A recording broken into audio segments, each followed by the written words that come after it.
still of the night, I think of you. Star entered Ma's house. She could already hear laughter, and somehow it worsened her mood. She had done nothing on her way to Ma's house but tried to understand what Stanley could be doing in Betty's house during work hours. If it was business, wouldn't that have been in the office? Could it be a social call? How could he socially call on Betty's parents after their fight yesterday? Or was Betty right? As ridiculous as that sounded, she couldn't shake it off. "Hey girl," Eva called, smiling. She smiled back and walked over to greet everyone. "You are glowing," Ma smiled. "Stanley's handwork is printed all over you," Eva laughed. "Are you alright?" A more perceptive Stacy asked, and suddenly she couldn't hold it back anymore, and she began to cry. This shocked her friends and they rushed to comfort her. "What's going on?" Helen asked, crying, and words stumbled out of her mouth as she explained to her friends all that had been happening. Betty's underhanded tricks, Stanley's outburst, and the latest picture. "I don't get women of these days. How do you blandly chase a newlywed man, still in his honeymoon phase, and think you would succeed?" Helen wondered aloud. "I don't think she's chasing Stanley. She's trying to drive a wedge between the two of you, make you so suspicious of him that you would live by yourself," Eva interjected.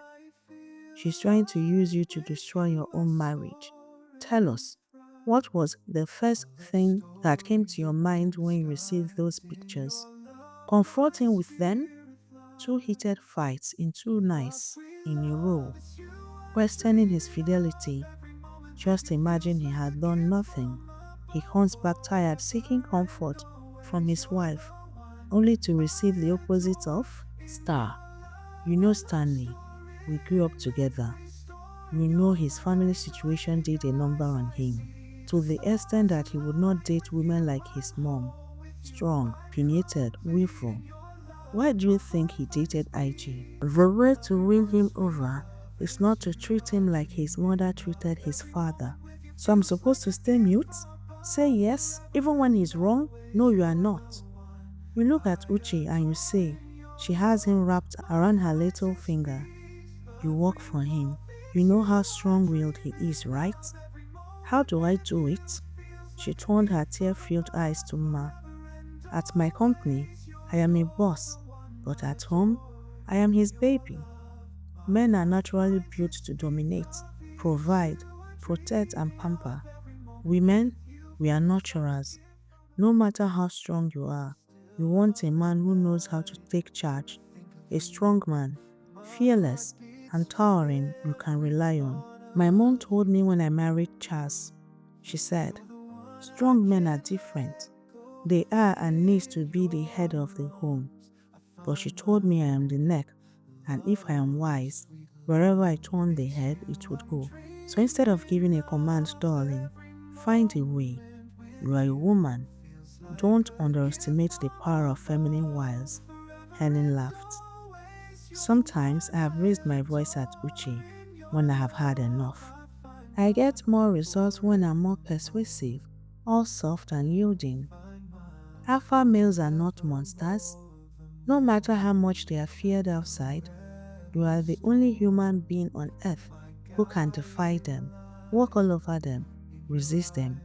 You are the only one they are afraid of. You are their weakness because they love you. That's the thing. He hasn't said he loved me before. Oh, he does. The Stanley I know would never marry a woman he doesn't love, and he's too smart and too prideful to play Betty's childish game. And I'm sure he went to see her parents to forewarn them before he takes action against Betty. Then what do I do? For starters, call him just to hear his voice and let him know you miss him. Like I said, don't underestimate the power of feminine wiles. Helen smiled. She picked up her phone and called. Hey, love, he answered after one ring. Hey, just the sound of his voice, and she was growing weak at her knees. Her friends were smiling with encouragement. You alright? Yes, I'm fine. How is your day going? The crisis? we're handling it. Are you coming home early? Why, what's up? Maybe I miss my husband. They gave her a thumbs up. He chuckled. I'll be home early, love. I will make your favorite. Okay, babe. See you at home. Got to go. She heaved a sigh and dropped the phone. I wonder if a day would come when we would ever end a phone call with I love you. One step at a time, Summer, Helen smiled. Yes, one step at a time, she thought, except lately, she felt that there had been no step taken at all. Stanley caught the phone and heaved a sigh. He walked to the window. He couldn't deny he felt better with her call. Living with her was very pleasurable. They had a unique kind of chemistry he had not experienced before. He enjoyed her more than he cared to admit. He loved being with her no matter whatever they were doing. Dinner date, playing house, watching movies, taking a walk or making love. Their lovemaking was more powerful than anything he had ever experienced. He had had more women than he was willing to admit, but she was different. He only had to look at her even in a room filled with people to want her. When she smiled, his words seemed to become brighter. When she would call, like she just did, just to know how his day was going, his day automatically became better. She was everything he wanted and dreamed to have in a woman. Everything he desired in a woman. He loved her. That revelation shocked him and he slowly turned from the window. He had to hold on to the table for support. He sat down. He couldn't go a minute without thinking about her. He was reluctant to leave in the morning because he wanted one more kiss, one more cuddle, one more lovemaking. In the evening, he couldn't wait to leave the office to be with her, to watch her cook, to kiss her at intervals whenever he could.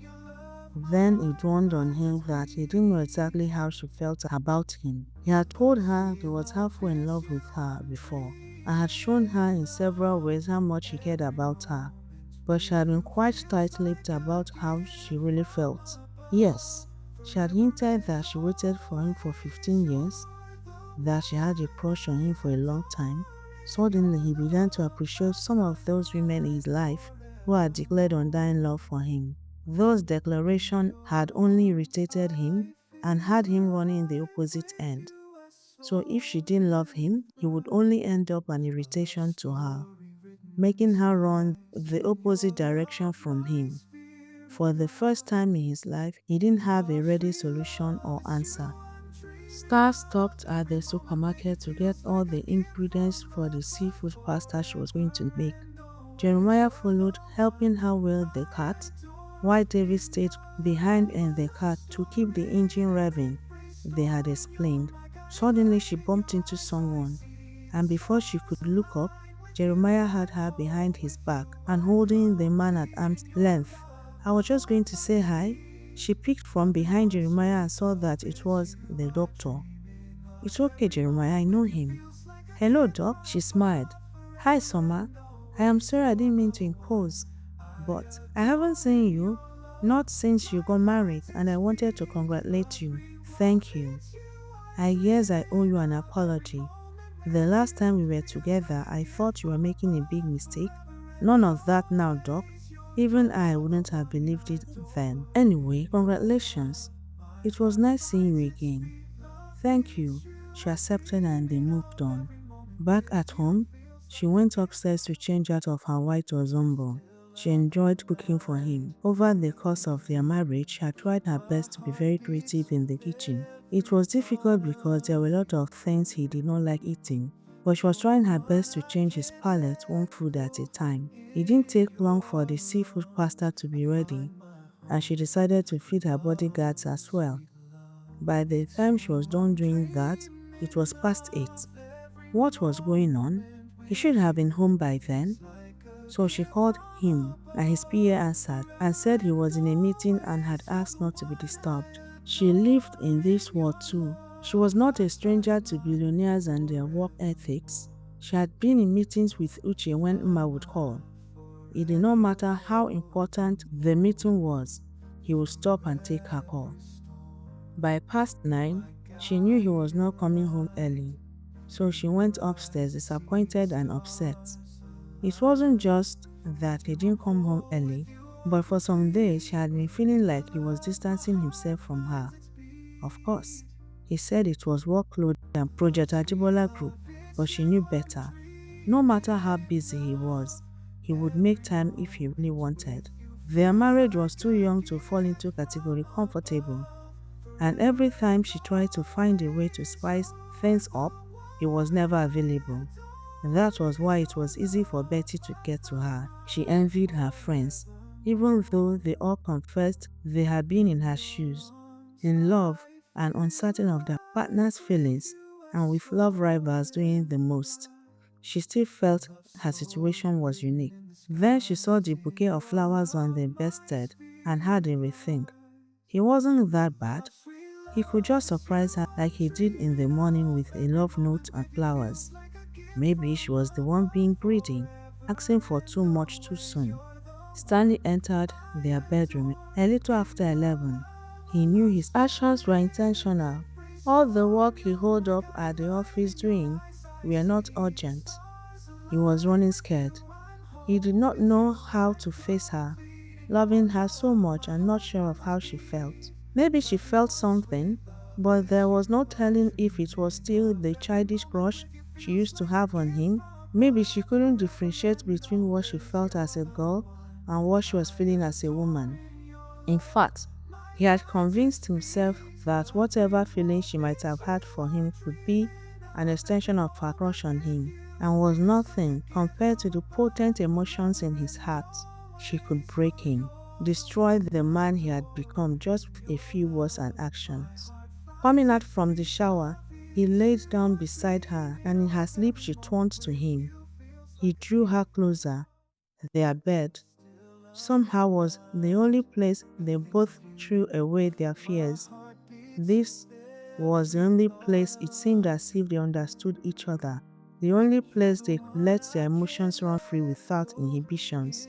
When she woke up the next morning, he was almost ready for the day. "Good morning." He stopped from buttoning his shirt to look at her. He felt his heart stop momentarily.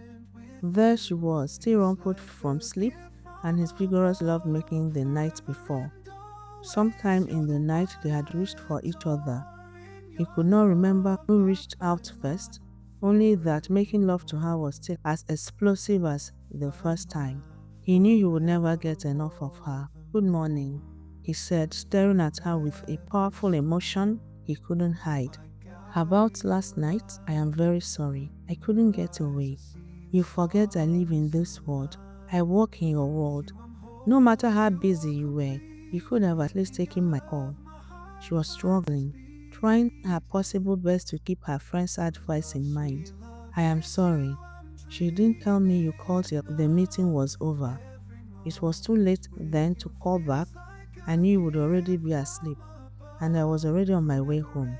And somehow, without meaning to, she lost the battle with her friend's advice. "No, Stanley. When you tell your wife you'll be home early, if by any reason you are not able to do that, the most reasonable and sensitive thing to do would be to give her a call and let her know, rather than letting her make your meal, waiting in the living room like a fool." She got up from the bed, heading to the bathroom. He heaved a sigh.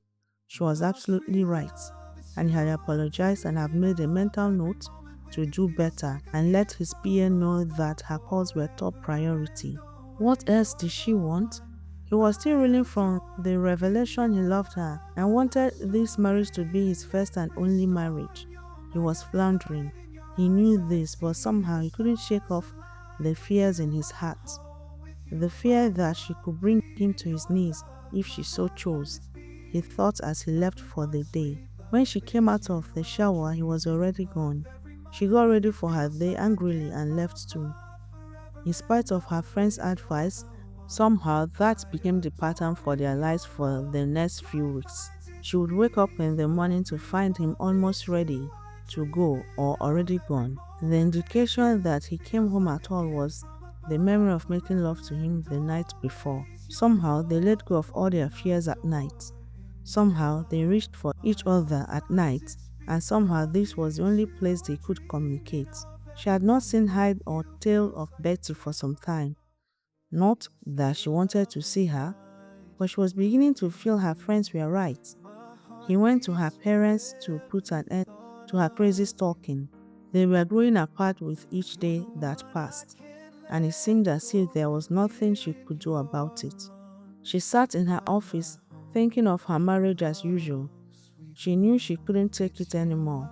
They should either end the marriage or strengthen it somehow by being honest with each other about their feelings.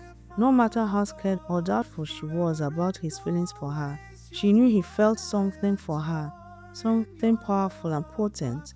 And at night, when all their guards were worn down by sleep and fatigue, they reached for each other. In that moment, there was no hiding or running from the earth-shattering feelings or amazing magic they could create together when they make love. So she decided they have danced enough. They needed to sit down and be honest with each other. She called him. "Hey, love," he answered. She remained quiet, suddenly very nervous. She should have just gone to his office instead of calling. "Summer, you there?" "Yes." "What's going on?" "Nothing." "If we could go out for dinner tonight?" She waited for him to say something, but all she could hear was a silence.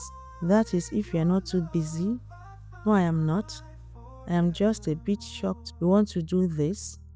"Why is it so shocking that I want to go out on a date with my husband?" "The last few weeks have been very difficult for us, babe. You haven't stopped speaking to me in monosyllables since the night I came home late." "I am not saying it's all your fault. I have a large share of the blame. That is why we need this date, one night of truce." And somehow he felt he was being invited to his breakup dinner. Ever since he came home late, she hadn't spoken a full sentence to him. He was aware he had his fair share of the blame. He had all but distanced himself from her since he discovered he loved her. Maybe she had finally had enough of it, or she had finally realized she didn't love him like she thought she did. "If you want to leave me, I would rather hear it now than in a room filled with strangers." His mind had gone on overdrive. He held his breath and waited. Ever since he discovered he loved her, he did nothing but wait for her to break his heart. "Is that what you want?" Tears began to roll down her eyes. "To be honest, I don't know what to want when it comes to you anymore. You are right. We need this dinner. I will clear my schedule and come home very early." She couldn't take it anymore. She caught the call and slowly sat back on her chair. She placed her head on the desk, shaking with heart-wrenching sobs. In the still of the night, I think of you. My heart beats with every thought of